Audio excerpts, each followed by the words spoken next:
नमस्कार, मैं हूं दीपाली राणा। आप देख रहे हैं कल का बाजार। आपकी इन्वेस्टमेंट और ट्रेडिंग रिलेटेड क्वेश्चंस को इस शो में हम करते हैं शामिल। तो आप भी जुड़ सकते हैं शो के साथ एक सिंपल से तरीके के थ्रू।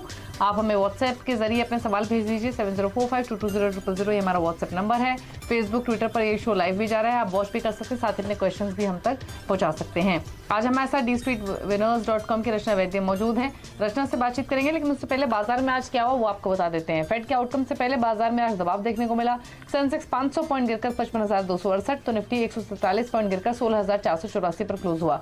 निफ्टी बैंक 318 पॉइंट गिरकर 36,409 पर क्लोज हुआ। Mid cap small cap stocks में दबाव ज्यादा था आज के सेशन में, और जो ज्यादातर बिकवाली थी वो आईटी, एफएमसीजी, फार्मा और ऑटो स्टॉक्स में देखने को मिल रही थी। रियल्टी और मेटल स्टॉक्स पर भी आज दबाव ही रहा। एफआईज की ओर से बिकवाली हुई अगेन 1548 करोड़ की। डीआईज ने लगभग 1000 करोड़ की खरीदारी की है। तो ये तो रहा आज मार्केट का हाल, लेकिन कल के लिए व्यू क्या रहेगा रचना से पूछ लेते हैं। रचना नमस्कार, स्वागत है आपका।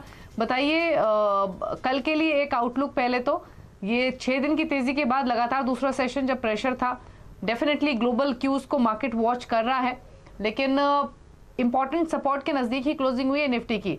अब क्या व्यू रहेगा इन लेवल से?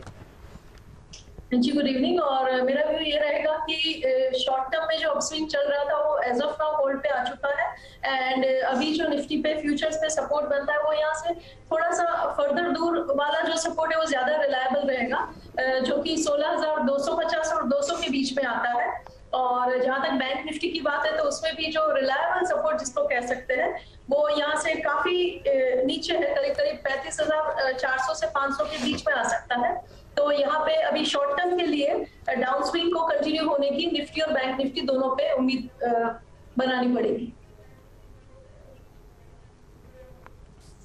ओके चलिए, तो ये तो इंडेक्स पर बातचीत हुई, लेकिन अब फोकस करते हैं कुछ स्टॉक्स पर भी। और अर्निंग्स के हिसाब से एलएनटी फोकस में रहेगा, क्योंकि एलएनटी के जो रिजल्ट्स आए हैं उसके मुताबिक जो कंसोलिडेटेड मुनाफा है वो 1174 करोड़ से बढ़कर 1702 करोड़ रहा है। अनुमान हालांकि 1734 करोड़ के आसपास का था, तो एक्सपेक्टेशंस के थोड़ा नीचे ये मुनाफे का आंकड़ा आता हुआ दिखाई दिया है। अगर बात करेंगे आय की, तो कंसोलिडेटेड आय 35,853 करोड़ रही है।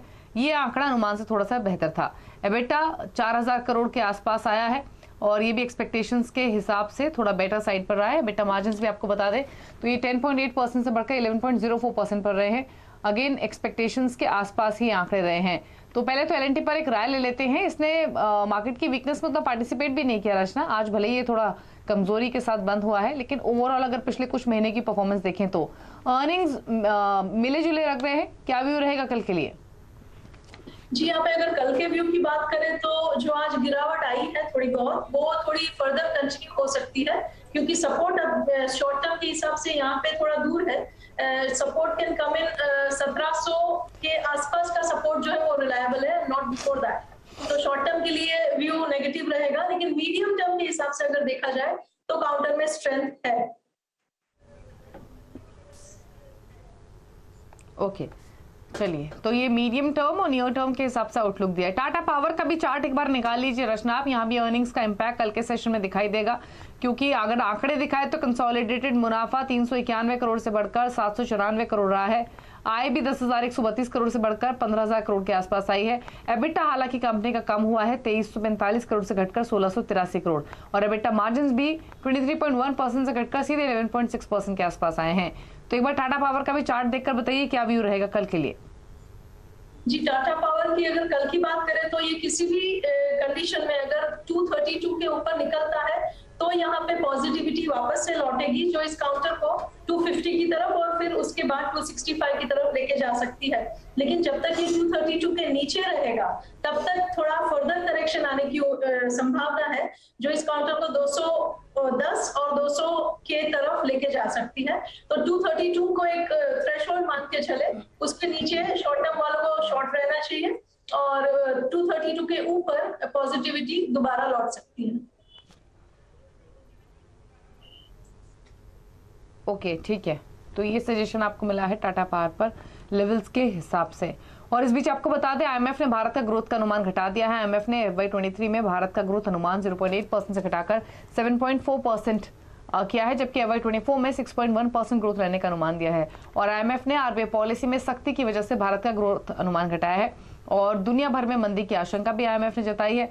और आईएमएफ के मुताबिक अप्रैल के बाद से ग्लोबल हालात खराब हुए हैं और आईएमएफ ने ग्लोबल ग्रोथ अनुमान भी घटा दिया है। 2022 में ग्लोबल ग्रोथ अनुमान 0.4% घटाकर 3.2% कर दिया है, जबकि 2023 में 2.9% रहने का अनुमान है। तो ये आईएमएफ की ओर से ग्रोथ के आंकड़े, एक्सपेक्टेड आंकड़े, और हमने देखा ये मार्केट में भी हमने ग्लोबली इम्पैक्ट देखा ही है रिसेशन की चिंताओं के बीच में, हाई इन्फ्लेशन की चिंताओं के बीच में। लेकिन चलिए अब बिना देरी किए सवालों करते हैं शामिल। हर कोई जानना चाहता है जब मार्केट में माहौल इस तरीके का हो तो अपने इन्वेस्टमेंट और ट्रेडिंग को लेकर करना क्या चाहिए।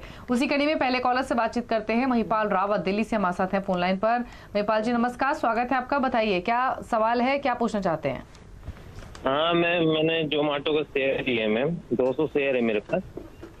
तो मैंने 53 में लिया था मैम। उसके बाद तो एवरेज किया तो वो गिरा, तो मैम मैंने फिर वो 50 के एवरेज पे हो गया है मैम। 100 लिए मैंने उसको 100, तो 10,150 रुपए का इन्वेस्ट है मैम। आगे क्या करना चाहिए मैम? जोमेटो इन्होंने 50 रुपए पर एवरेज करते करते 50 रुपए का भाव है। हालांकि बस एक ही रिलीफ दिख रही है मुझे रचना यहाँ पर कि इन्वेस्टमेंट इनकी ज्यादा नहीं है, 10,000 के आसपास ही है। ऑलरेडी 9 रुपए नीचे इनके भाव से क्या करे?